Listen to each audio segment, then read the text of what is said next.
You will only get what you think you're worth. Sometimes I forget I'm Nick. So when the man with no legs, one arm does it, there's like a trickle effect that people are inspired. If you type in Nick Santo and see a guy with tattoos, no legs, one arm, super handsome, you can't miss him.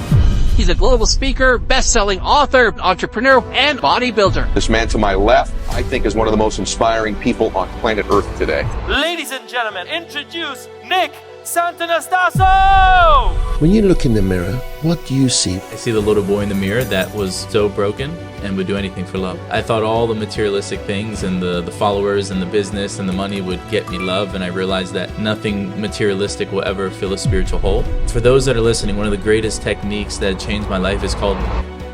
Amazing. Would you say you found peace? Or do you still have battles every single day? I'm battling every day. Every day. I make being Nick look easy. I think about death every day, and it scares me, it excites me, it gives me a level of urgency, and so it's a driver for me. If you had a sign on Times Square, what would that sign contain? It would be a picture of me, and it would say nothing's missing. Wow. Yeah. So many people have all their arms and all their legs, yet they still think something's missing.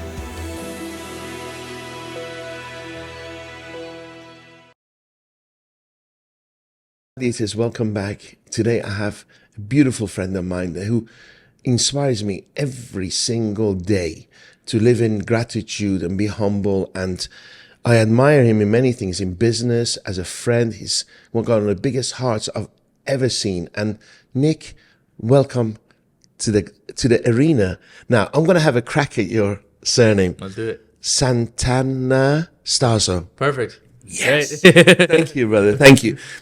I seen you come on podcasts all over the world, all of the time. And I cheated a little bit, went on to ChatGPT. I said, I want to ask Nick questions that is rarely been asked before. Okay? I love so it. We know your story. It's humbling. You're a beautiful human being. And what I want to know is, when I look in the mirror, my internal dialogue knocks myself, right? So I look in the mirror, I go, look at your chin, look at your stomach, look at this, look at that. But I love my soul, because I now wake up in the morning, all I want to do is help people, right? When you look in the mirror, what do you see? What do you think? It's a great question. I think my answer now would be different maybe a few years ago. Mm-hmm. I think it changes every single day. What I see in the mirror is someone who is so broken and felt so inferior that he wanted to big things in order to be loved. I thought all the materialistic things and the followers and the business and the money would get me love, and I realized that nothing materialistic will ever fill a spiritual hole. And so I see a little boy. And I think that frame of mind for me helps me communicate with anyone, because at the end of the day, tall, short, old, whatever it is, we're all little boys and little girls, and it gives me a level of compassion and empathy for myself. And so I see the little boy. I am still short, but I see the little boy in the mirror that was hurt and would do anything for love. Well, we can always see our shortcomings. Yeah. I've rarely met someone, unless it's totally egotistic, right? I've rarely met someone who has a love for themselves, a loving dialogue with themselves. And I think it's part of our, what do you think is part of our conditioning? Why is it that we knock ourselves so much?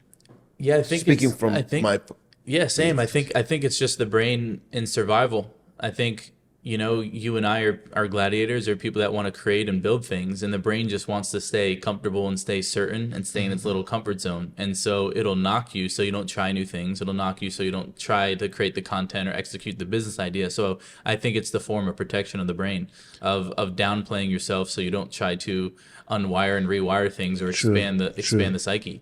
Because you feel uncomfortable. Yeah. You may get pain when you go through change and new things, right? Of course. So be on the safe side. Be safe. Don't do anything. Do this. Of course. But imagine people that their default state is unconfident. The moment they start feeling confident, the brain goes, "Hey, that's not our default state. Go back to unconfident." And so I think it's reverting back to the old programming. Yes. And that's why you have to get up every single day, and you have to expand it. You have to push, because changing life is hard. Imagine 40 years of feeling inadequate. It's going to take a little bit to unwire and rewire. Absolutely. It's a habit you got into. Yeah. You're 29? Soon.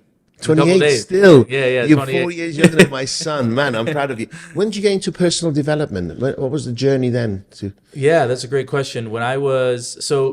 my family wasn't in personal development. I'm the one. I'm the one that shifted the whole bloodline. And What's the size of your family? I had a brother and I had two sisters, and then my parents, and like middle class. My dad and my mom were just hardworking 9-to-5s, right? They didn't own their own business, hardworking 9-to-5. And I'm the baby of the family. And so it's a nice little Italian family. And yeah, when I was 19 years old, I started posting bodybuilding content, and there was a man that owned a meal prep company in Tampa, Florida, and he reached out and was like, "Hey, I love your message. I'd love for you to come to Tampa and tour my facility." And so I toured this facility, but this was the first time I was exposed to someone being a CEO. This was the first time I was exposed to a Lamborghini. This was the first time I was exposed to a journal and books. And so I remember he was a good mentor. He would just be like, "Hey, here's a journal." And I'd be like, "What do you do with it?" And he's like, "Well, let's write some goals." Or like he'd be like, he gave me like a Gary Vee book very early on. He's like, "Read this." And then he would tell me like, "Hey, read this, and then write an Instagram caption about what you learned and send it to me. I want to know what you learned." And so when I was about 19, that was my first taste of personal development. And I think I only took action on it because he was rich and he was healthy. Sounds like Rich Dad Poor Dad, isn't it, right? Yeah. The rich dad coming into your life and enhancing. Do you still communicate with him? Yeah, a little bit here and there. Blessed. We had gone separate ways, and we went through some different healings. But yeah, there's an immense respect for both of us, and for those that are listening, one of the greatest techniques that changed my life is called blaming elegantly or blaming effectively. And what that means is if you're going to blame someone for all the bad, you have to blame them for all the good as well. Mm-hmm. And so a few years after our relationship kind of separated a little bit, I had sent him a video and I was like, "Hey, I may not agree with everything that happened in the past, but thank you for this and thank you for this. And I would have never spoke and I would have never been an entrepreneur, and you helped me create into the man I am today." And so Some healing was done. Yeah. Did he reply? Yeah, of course. That's nice. So he introduced you to personal development. No. And how long did it take you? Would you say you found peace, or do you still have battles every single day? I'm battling every day. Every day. Every day. Every day we're in the arena. And so that's the beautiful part about personal development. By the way, personal development is personal. And so what works for us may not work for you. You have your own strategy, do your own thing. But every single day that you wake up, your brain reboots. It's like a computer, and you have to program it again. And every single day it compounds and compounds and compounds. But every single day, life gives you so many opportunities to heal, to neutralize triggers, to figure out where that negative self-talk comes from. But every day, would you agree? Every single day is a battle. Every day. Just smiling is a battle, isn't it? Like, "Oh, I've got a headache, I've had no sleep, this. But then smiling is a choice. Yeah. Like you decide, you're not born happy. Yeah. Happiness is a decision, isn't it? Of course. Everything is a decision. Yeah. And I think even us, people who do a lot of personal development, there's days where people catch us where we haven't primed ourselves for the morning, or we haven't. When you have those days, what happens to you? Like, let's say I was with you all the time. How would I know Nick's having one of those days? Do you go You'd feel the energy. Quiet? I think, I'd go introvert, or maybe to catch on limited language. Like, I'm not perfect, right? So there's moments or glimpses of limited language or limited thinking, and that's why the team is really important, because if your team is primed and programmed like you, they can tell when you're off and they can pull you out of that slump. But all of us have these ups and downs, and what's really beautiful is when you have moments where you're not so good, those are the opportunities for growth and healing, right? If we were amazing all the time, we'd be bored here in this human experience, and there'd be no opportunity to heal or grow. Amazing. You've shared the stage with many, giants of the industry. Yeah, totally. What did you learn from them? Let's the top 3 things you learned from some people like Tony. Great. The first thing is over-delivering on people's needs. I think oftentimes as maybe coaches or teachers or entrepreneurs, we try to create things based off what we think the industry needs or what we think the people need, when in reality, your people have all the gold. And so survey your people, extract them. What do you need? What are your challenges? What are your roadblocks? And then create your offer based on the people's needs. And so that was a big one for me. The other one was Tony would stand up on stage and be like, by the way, Tony, this is my best impression of you, but it's like, "We do 8 billion in sales, 8 billion in revenue." And I'm like, how does that make sense? And what I've realized is that when when you lead from transformation, people will bring you business. They want you to be in the board, or they want you to give you equity, or they want to do collaborations with you. And so Tony uses the stage as being the authority. He changes your life, and then on the back end, people bring him deals. But also on the highest level, what do you give a millionaire, a billionaire who can buy anything, buy everything? What do you give them? You give them a breakthrough. If I sit down with a millionaire or a billionaire, and they can buy anything in the world, but I notice something in their language, and I dig on it, and I talk to them in a way that no one's ever talked to them before. They'll always remember me too. I gave them a gift that they couldn't buy. And so that was the second thing is Tony taught me, anytime that you're in a room with powerful people that can buy anything, you just give them presents, you give them words, and you try to find a way to give them a breakthrough, and they'll always remember you. Wow. So that was the second thing. And I think the third thing would be compassion. He's truly compassionate man, isn't he? That man has a level of compassion for people who destroyed him, who cheated on him, who rejected him. And so my heart has grown bigger, my bandwidth for compassion, even for people who throw stones at me, if I can just respond with love. I can't freaking believe that. There'll be haters. How can they be haters for you?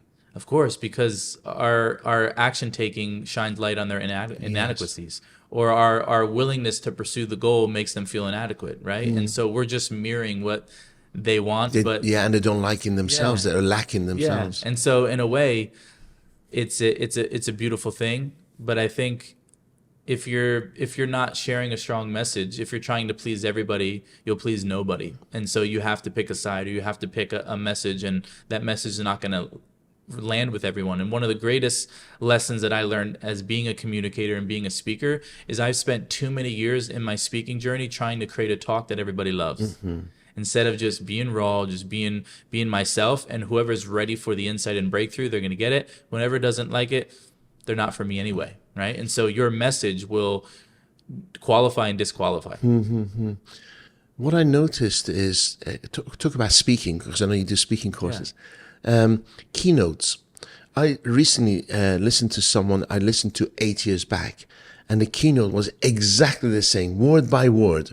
So I was thinking, well, I'm going to be different. So I'm going to come in and look at the crowd, and I'll do a talk that suits that particular crowd. What do you think of that? The keynotes work, right? Because somebody say, no, you're an idiot, because I have 3 keynotes, and this is, pick which one you want, A, B, C, right? And that's what I'll deliver. And it's going to be 40 minutes, 45 minutes, and 50 minutes. That's all you get. And for that, I need $100,000. Yeah. Right? Yeah. What do you think my stuff doesn't work? Because I question. No, I really love this question. And I think I'll give you 2 perspectives if you don't mind. Please. I think the first perspective is, you know the song Rocket Man? Yes. Elton John. Who sings it? Elton John. Yeah, Elton John, right? When he performs Rocket Man, yes, even now, yes, he performs it with the same level of soul, the same level of intensity. True. And the reason being is because he knows that someone in the audience has never heard it before, and he wants to make a lasting impression. And I got into this loop where I'm like, well, I've already shared my story 40 times. Correct. But then I've realized, Nick, there's people in the audience who've never heard of it before. And if you just share that story as if you shared it 50 times before, you're robbing them of this incredible first impression. So the answer to the question Although there's a minority who haven't heard your story. Even do it for them. Although the majority have heard it before.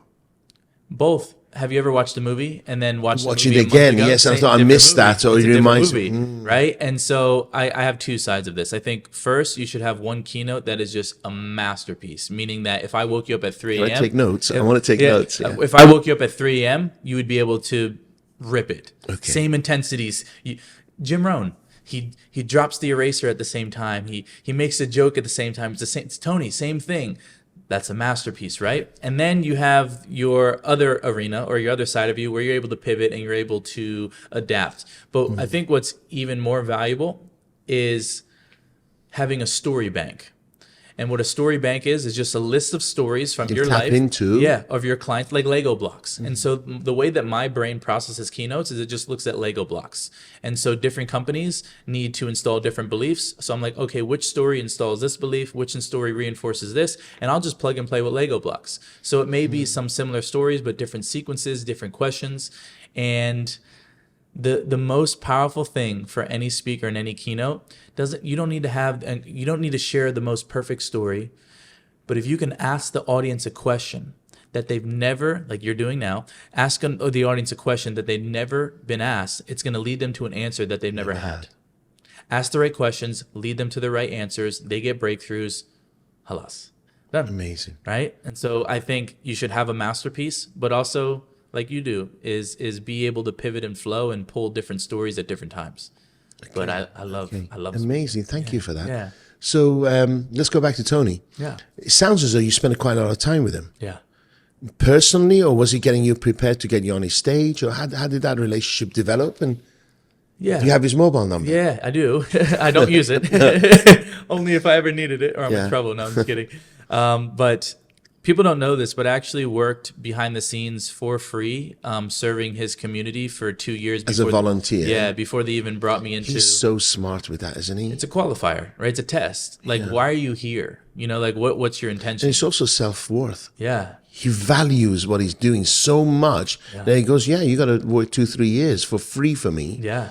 Come there, pay for your hotel, serve my audience while he's earning the money, and see what your intention is. And then they brought me up. They do you know they do the same thing with sales reps.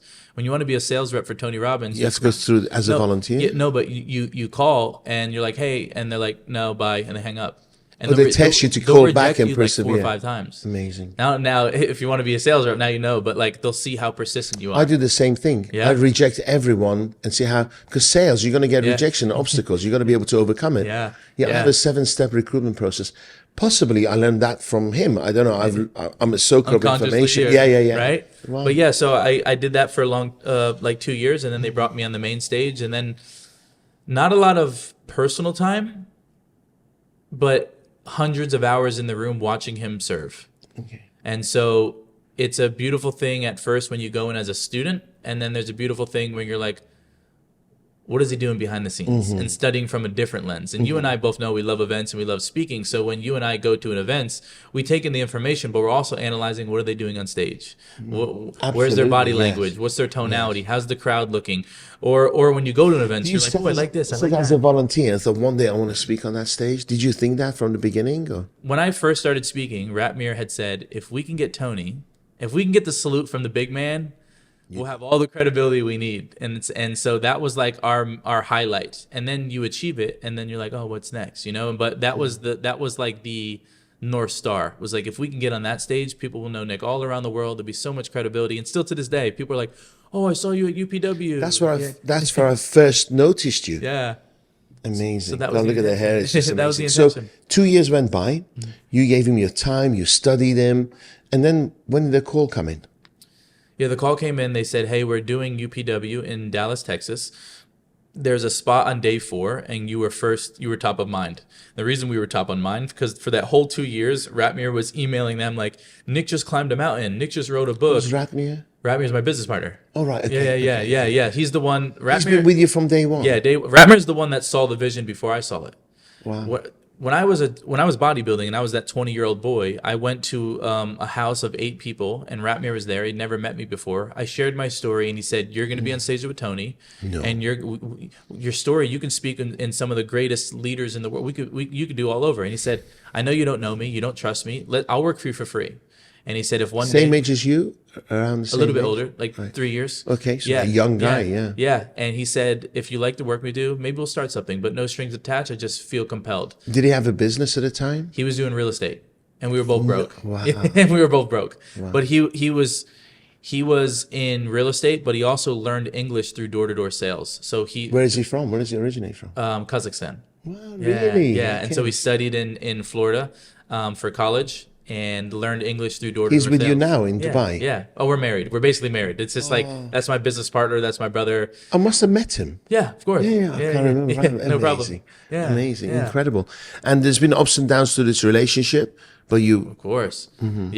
Yeah. But our core values, one of the greatest core values that saves us is authentic communication. If you're pissed off, tell me. If you're feeling insecure, tell me. If you're low state, high state, not all confrontation's bad. Sometimes it's healthy confrontation. Yeah. Get it out in the open, discuss it in the air, and don't carry grudges. Yeah. I mean, you know Wayne Dyer.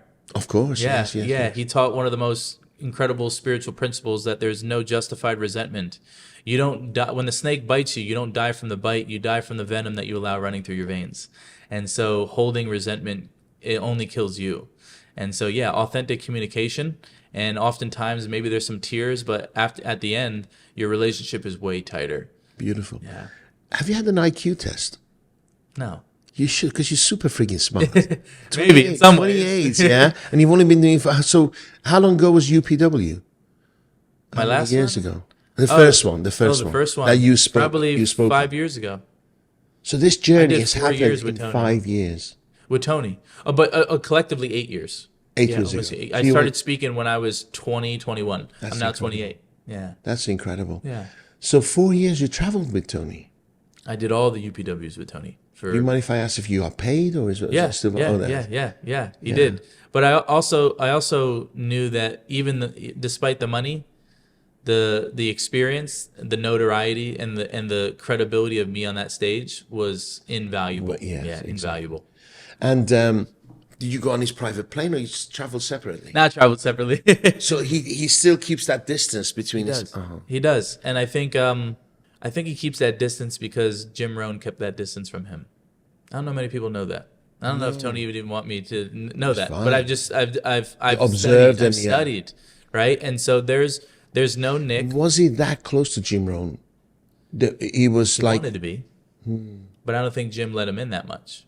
So Does he talk about Jim's character and what he was like? he loves Jim. He always gives flowers to Jim, but I think there's something there that is never communicated. But there's no Tony without Jim, and there's no Nick without Tony. We stand on the shoulders of giants, and the only reason why I'm an incredible communicator and I have this level of awareness is because I was able to spend that time. And collapsing time, that's what mentors do. That's what we do for people, right?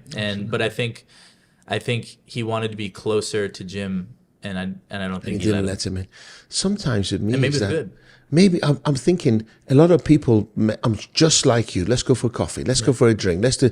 It's a heck of a job refusing people, right? Because I rather be on my own space. I don't know what about you, but I like my space. Yeah.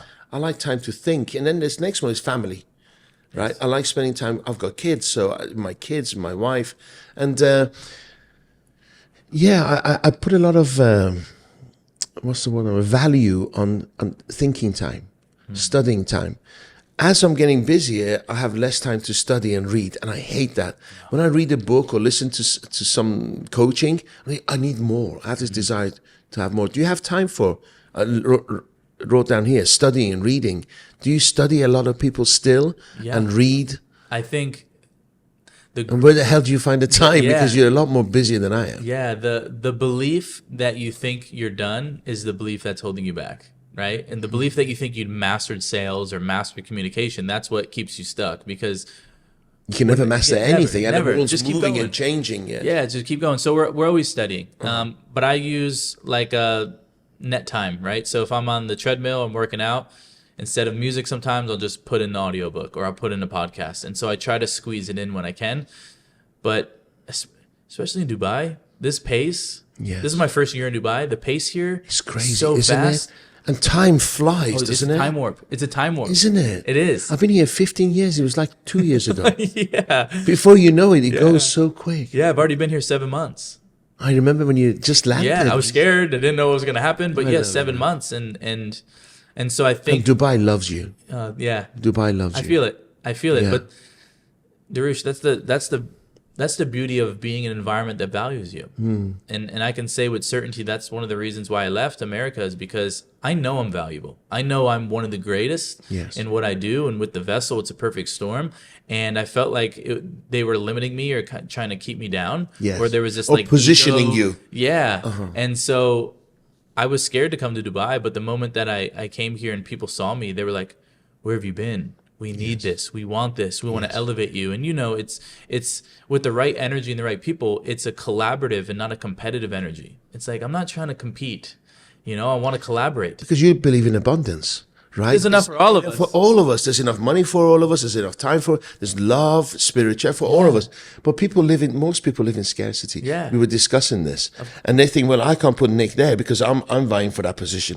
But you could have that position also. Yeah. If you work hard, you learn from him and others, and persevere. Yeah, of course. You know, if the ocean was a pool of abundance and there was all the money, all the love, most people would go to the water with a little coffee cup versus a wheelbarrow. True. Because that's what they think they're worth, and that's So what they true. think they can get out of it. But yeah, So they and limit what they get in life, be it wealth, be it love, relationships, everything. You will only get what you think you're worth.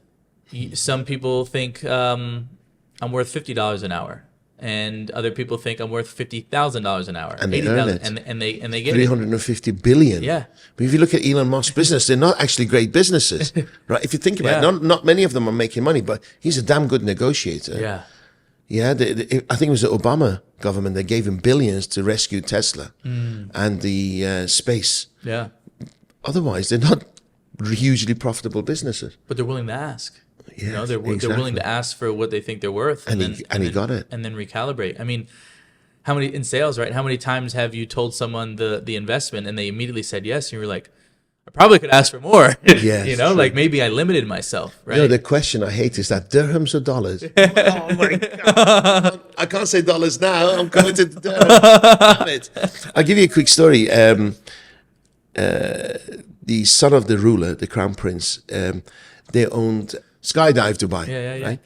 And they were looking for a PR company, marketing company. So they approached mine. This is years ago, 8-9 years ago.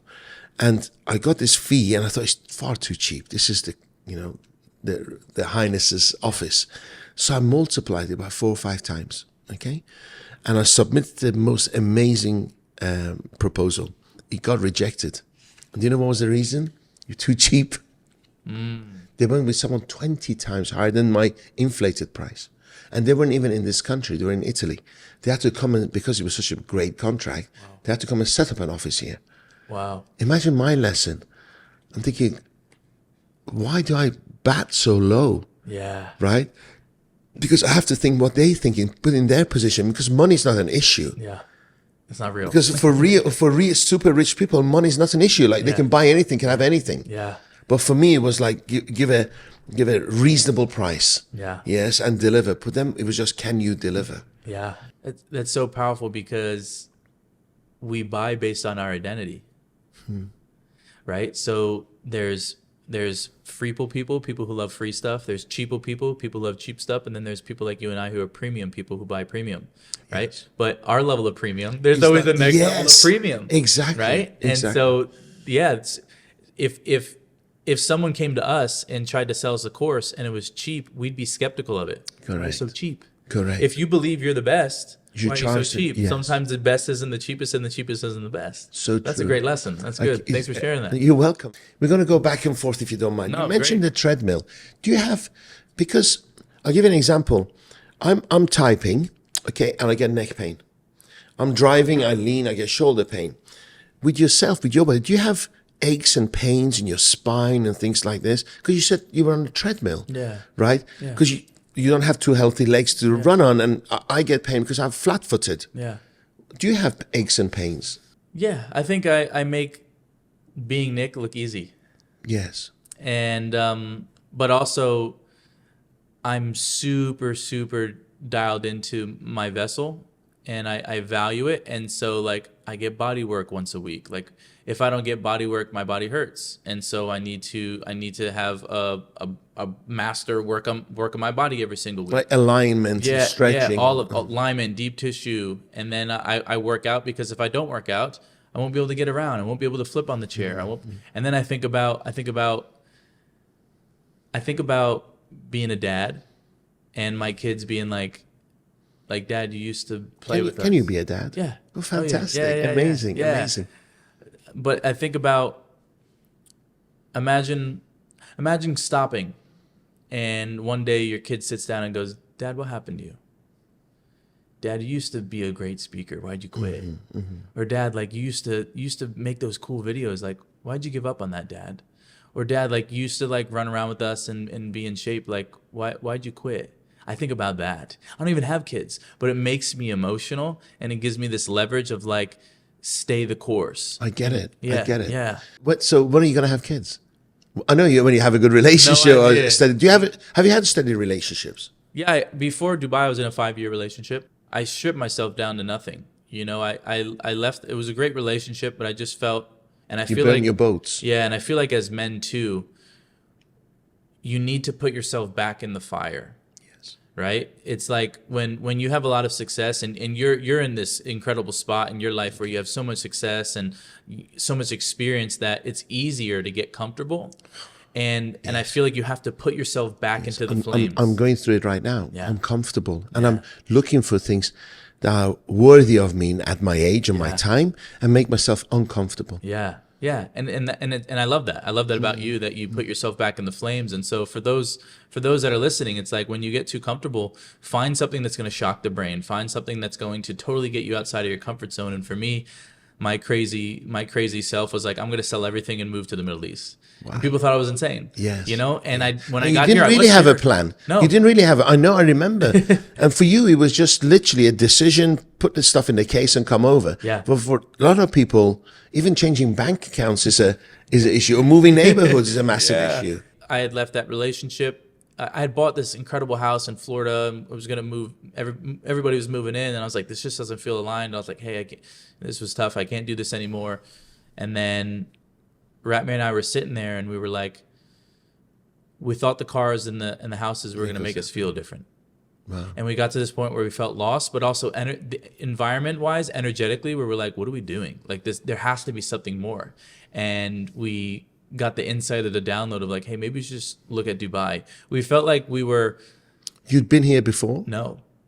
You are kidding me. We felt like we were limited. You know, it's like if you put a tree in a small vase, it's only going to grow. And we felt like we needed to expand to a global market. Apart from inspiring people, what motivates you? Is it day by day, or do you have a 6-month goal? Or my big one was retiring my parents, right? So dad's retired, and then we're they must be young.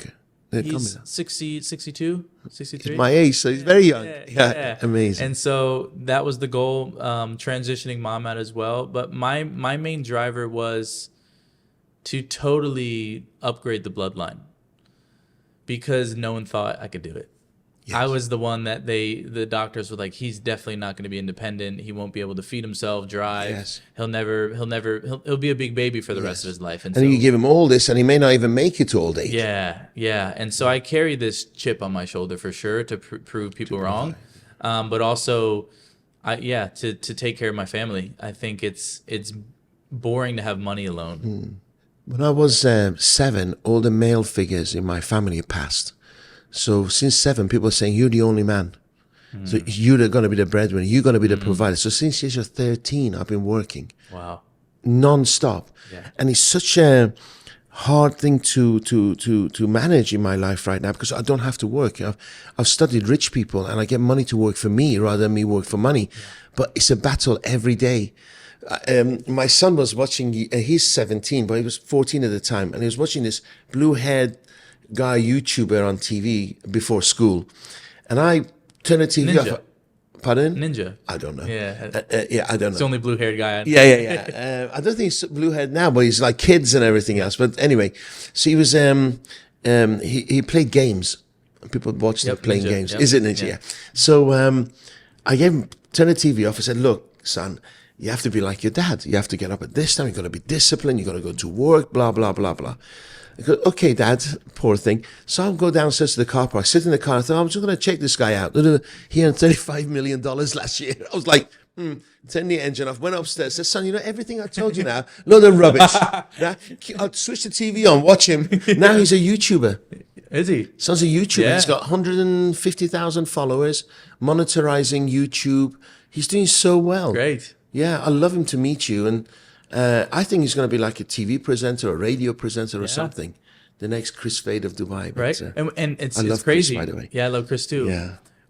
And parents can't use that excuse anymore of like, get off them video games. It's like, yo, they're making money. They're streaming on Twitch. They're streaming on YouTube. In the future, he's going to do 1 day work a week and earn more money than we could ever do and enjoy the other 6 days a week. Crazy, right? Because who told us we should work 5 or 6 days a week? Yeah. Yeah, the Rockefellers 200 and odd years ago. Programmed. And before that, 7 days a week. Yeah. Right? Yeah. It's so true. It's, Where do you see the future? Where do I see the future? That's a great question. Because a lot of people are scared. A lot of people are worried. There's a lot of nationalism coming out now. Yes, the right wings and protectionism. We all know, which I know, history shows it doesn't work. We live in a very open society. Personally, I'm optimistic for humanity. I think the next generation, and you're the next generation, we will leave this world a better place than my generation are. Yeah. My humble opinion. Yeah. What's your thoughts? Yeah, I think everything's in cycles, right? And I think we are maybe in a cycle where the weak people created hard times, and we're in hard times, and then the cycle, hard times create strong people create great times. So everything's a cycle. But I'm delusionally optimistic. So maybe I'm the wrong person. Like I only give energy towards the desirable outcome. So for example, a lot of people are scared with AI. I'm like, that was my next question. Yeah. Well, it's going to make you pivot, but also I think people are going to crave human connection even more. And so if you could... Just like COVID. Do you remember people saying, oh, this is it now. Nobody will connect anymore. There'll be no handshakes. There was no... People come out dying to connect. They want to go to events. Yes. The event space, it was dead and then it blew up, right? And so I think study AI, because if you don't, you're going to get destroyed, right? Yes, like yes. Are you going to use it in your business? Yeah. I mean, even now, right? Like where AI translates my stuff into Russian, into Arabic, right? I can reach more people. I learned that from Mr. Beast. Mr. Beast has all these different channels, right? He has Spanish and Russian and this. Do you know him? Have you met him? Not yet. Not yet. Yeah. And he's a smart cookie, isn't he? Yeah. Consistency, never quit, right? But yeah, AI translates my videos into different languages, so I'll start building that. But I think, use it.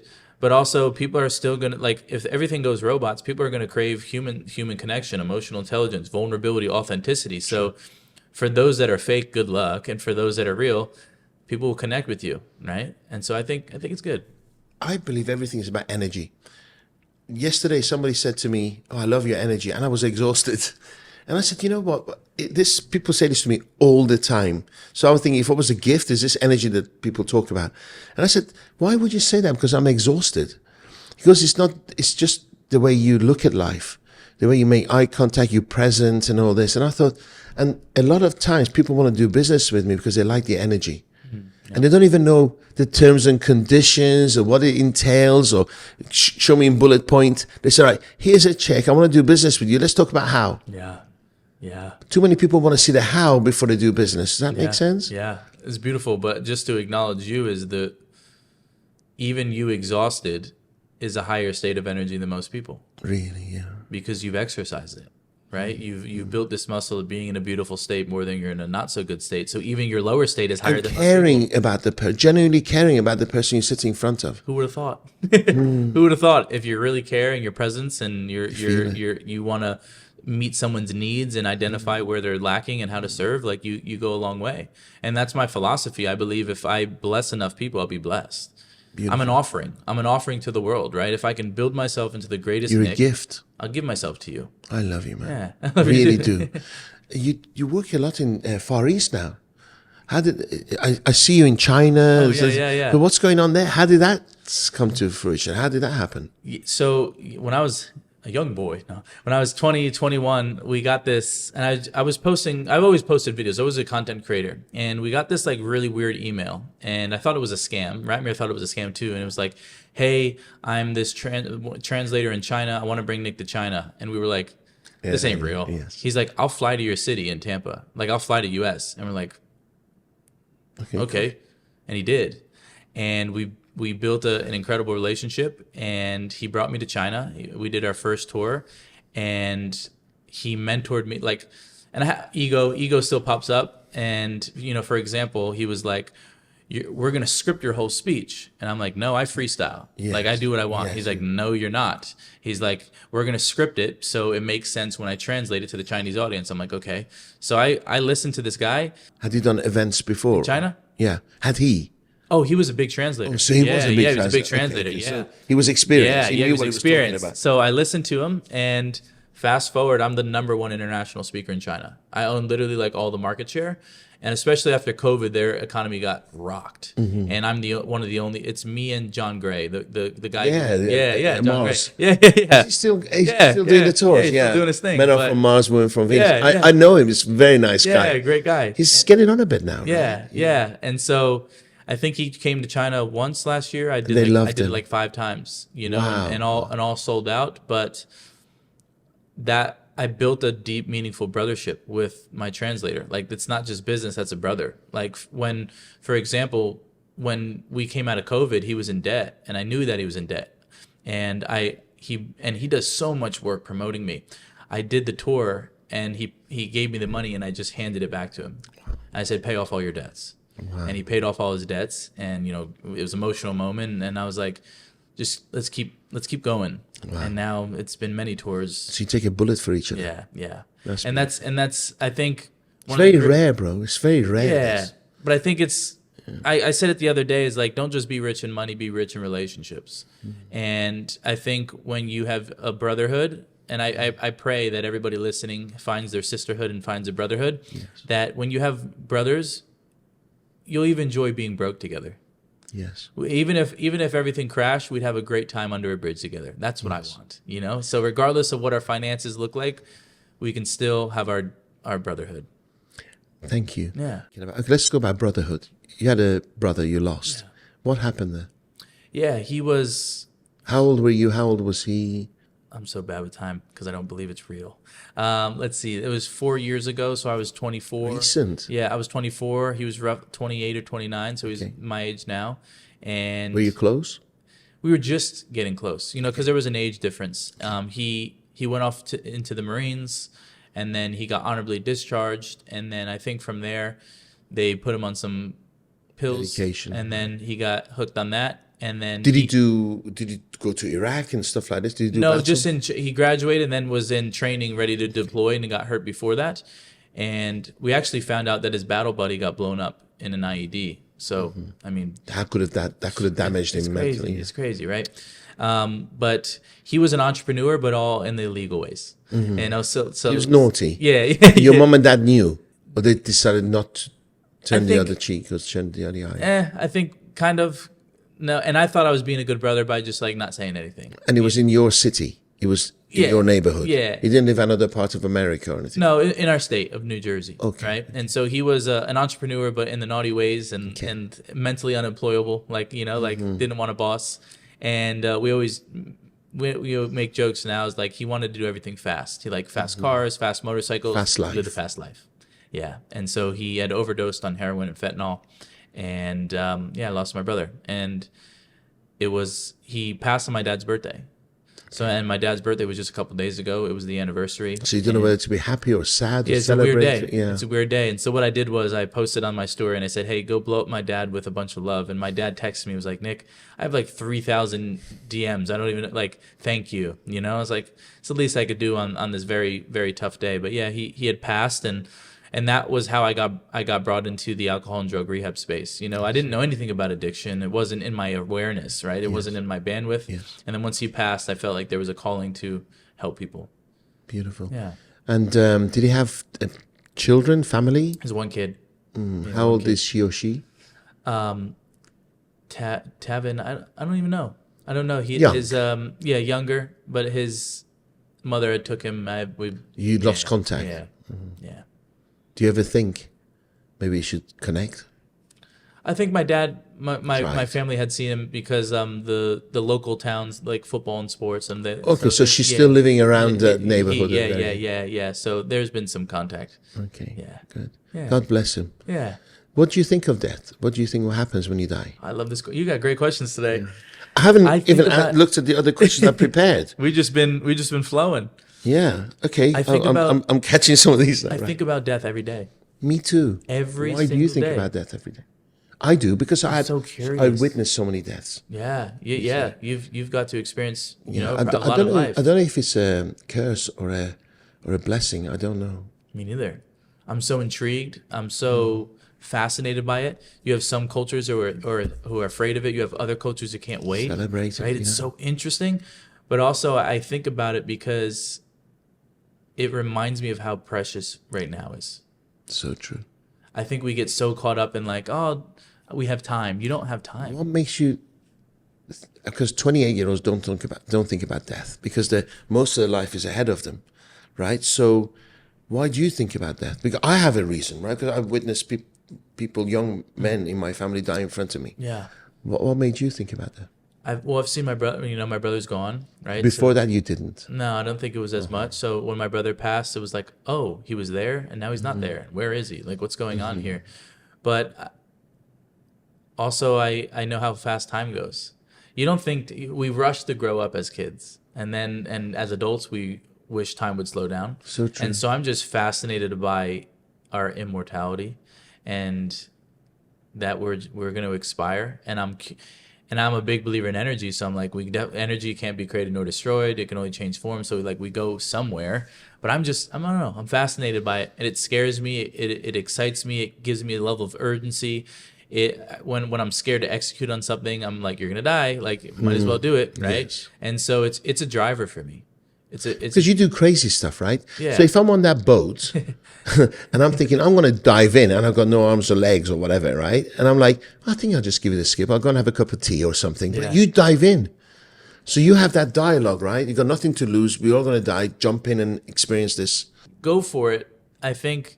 Because you live a wow life. Yeah, there's definitely been things where like after I did it, I'm like, that was stupid. You know, like I swam with sharks in Hawaii in open waters, like with Ocean Ramsey. Right. He's a famous like shark activist. Yes. And I looked at the content after, I was like, that was dumb. You know, like that, like that was crazy. You know, like. But do you think sometimes because you have a brand, you have to do it? It's brand driven, or? Oh, there's a lot of some of that. yeah. Like for example, like this. I was going to ask you. So this is way better than what it was. But you know those trending morning routine videos where they put their face in the ice. And Yes. I want to do things bigger and I want to do things better. The video's coming out today. I don't know when you'll see this, but for you and I, the video comes out today. But I got a big bowl of water and a big bowl of ice, and when I picked it up, it cracked in my hand and slit my whole finger open. Yeah, and so like it cut this. No. But yeah, I do a lot of things for content, and so but you talked about skydiving. My team was like, "Yo, we're gonna get you a special harness in Dubai. You're gonna skydive," and it was the one thing that I was like, maybe. Because if I say yes, I'm a man of my word. And so now I'm very conscious of when I say yes. Oh, yeah, sure. Because you're going to end up maybe spending days worrying about it. So So, yes, I say yes to a lot of things.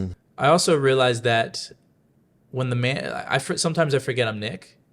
So when the man with no legs, when arm does it, there's like a trickle effect. You know, like the people are inspired, you know, and so sometimes I feel compelled. Like for example, I was in Colombia. I had this game that I play with myself with fear. And my game is, if I'm afraid, I have to. I learned it from Tony. If I'm afraid, I must. And he does he? He does crazy stuff. He walks his talk. Yeah.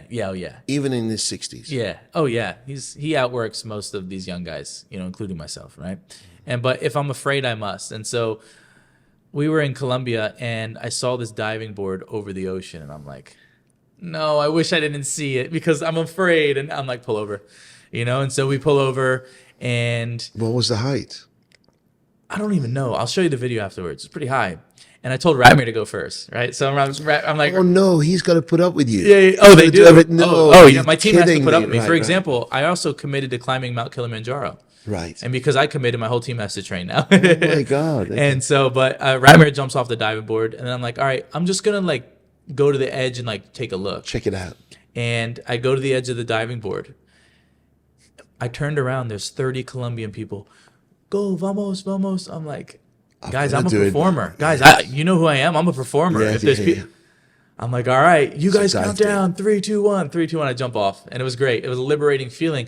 But one of my primary questions is, I learned this from Wayne Dyer, if I can share this real quickly. I learned this from Wayne, and he said, most people's prayers or manifestations are like a vending machine to God, meaning that they wake up and they go, gimme, gimme, gimme. Yes. And God goes, you gimme, gimme, gimme. Correct. But what if you woke up and said, how can I help you? How can I serve you? How can I serve you? God turns around and says, no, how can I serve you?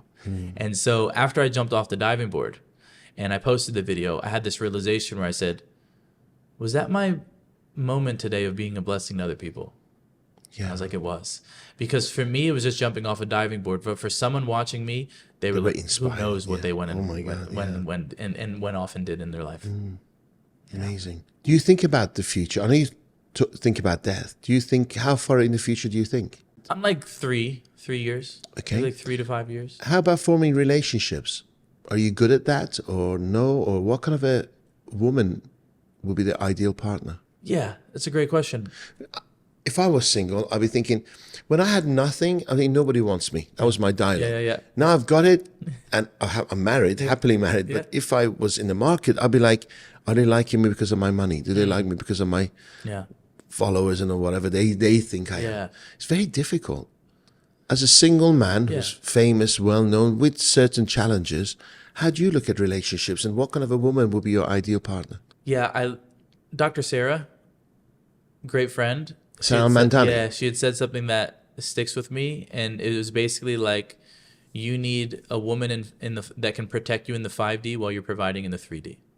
And so as me, I'm the man in the 3D that I'm protecting, I'm serving, I'm building the business. I need a spiritually dialed in chick who can protect my energy, who can maybe see things that I can't see, who can soften me when I'm too hard, who can get me out of my head and into my heart when I'm a little bit too head centered. And so that's my intention, is looking That's for. not much of an ask. Yeah. It doesn't matter if they're black, white, Chinese, doesn't matter. You don't have a picture in your mind. No, and of course, I think as a man, I do like maybe have a type. You know, like I like tattoos, and I like someone I like someone who's fit, who takes care of their vessel. I like someone who I'm not their main focus, but they have purpose and they have a mission. It sounds like I'm describing Dr. Sarah. I love you, but I think I need a spiritual guide. You know, like as I'm in the business jiu-jitsu 3D world, like I want someone who's protecting my energy, but I have no timeline. I have no expectations. I live in the land of uncertainty and the mystical, you know. And do you go on dates? I'm open. I'm open to it, and I like meeting new people. But very quickly, I know yes or no. Energy. Yes. You know, very quickly, I know, like, is this an energy drainer or I can't imagine energy gifter? A woman not falling in love with you. Yeah. Really, I can't imagine, because you're a real man. You're a real gladiator. Thank you. You're a beautiful human being first, a beautiful soul, and I really mean this from the bottom of my heart. I appreciate that.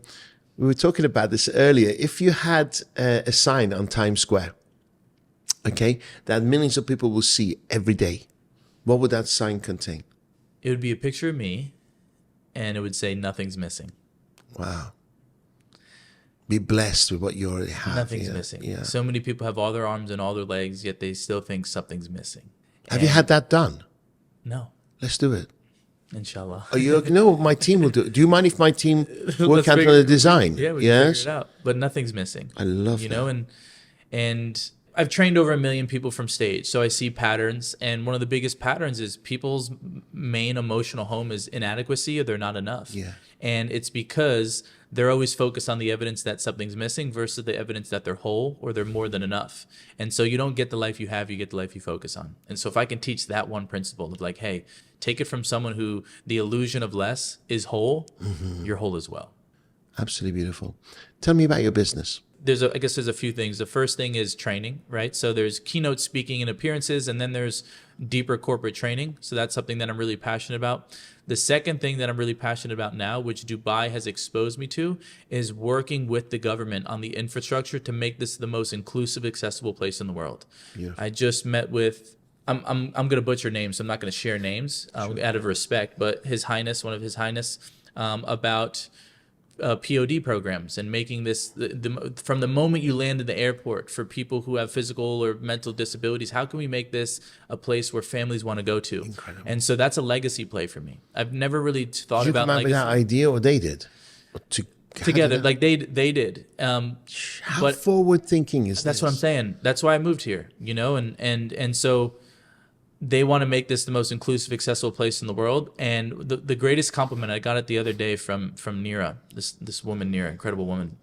She said, without you even knowing it, you have checked off boxes on our initiatives and we talk about you in higher up places, and we're so grateful for your ambassadorship of Dubai. And that was my goal. Is I told them, I said, build me into the infrastructure of the growth. Use me in if it's alignment, use me to be a messenger, to be a voice, to be a thumbnail, to be a viral person, whatever it is. And we're doing so. And so I'm working hand in hand. In a way, we're indebted, aren't we? I feel I owe the leadership on everything.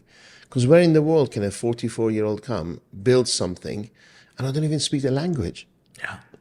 Yeah. Incredible. I'm blown away by leadership. Yes.